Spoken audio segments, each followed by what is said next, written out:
നിന്റെ അകൃത്യങ്ങൾ മൂലമാണ് നിനക്ക് എന്തു പറ്റിയത്? കാലിടറിയത്. ആ വാക്കൊന്ന് പറയാമോ? എന്തിടറിയത്? കാലിടറിയത്.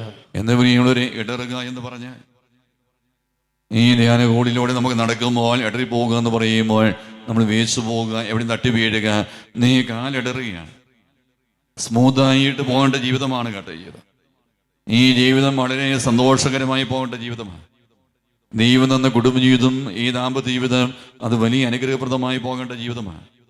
ഈ കുടുംബജീവിത ദാമ്പത്യ ജീവിതത്തിൽ ദൈവം നൽകിയ ഈ പൗരോഹിത്യ വിളിയിൽ, ഈ സമർപ്പിത വിളിയിൽ, ദൈവം നൽകിയ യുവത്വ ജീവിത മേഖലയിൽ ഈ എനിക്ക് നിങ്ങൾക്ക് കാലിടറാൻ പാടില്ല. നീ ആ പഠന പരീക്ഷ മേഖലയിൽ ഒന്ന് മുന്നോട്ട് പോകാൻ സാധിക്കാതെ നീ അനവധി പ്രാവശ്യം നീ ആ പരീക്ഷ എഴുതി വീണ്ടും നീ കാലിടറി വീഴുകയാണോ? നീ പരീക്ഷയിൽ ഒരു പരാജയമായി മാറുകയാണ്.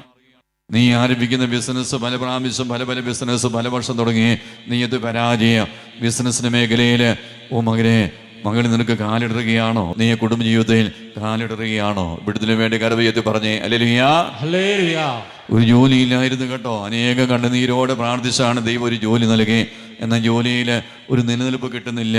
2, 3, 4 മാസം കഴിഞ്ഞ് ആ ജോലി ഇട്ടിട്ട് പോയി, അല്ലെങ്കിൽ ഉപേക്ഷിച്ച് പോയി, അല്ലെങ്കിൽ ആ ജോലി നഷ്ടപ്പെട്ടു പോകുന്നു.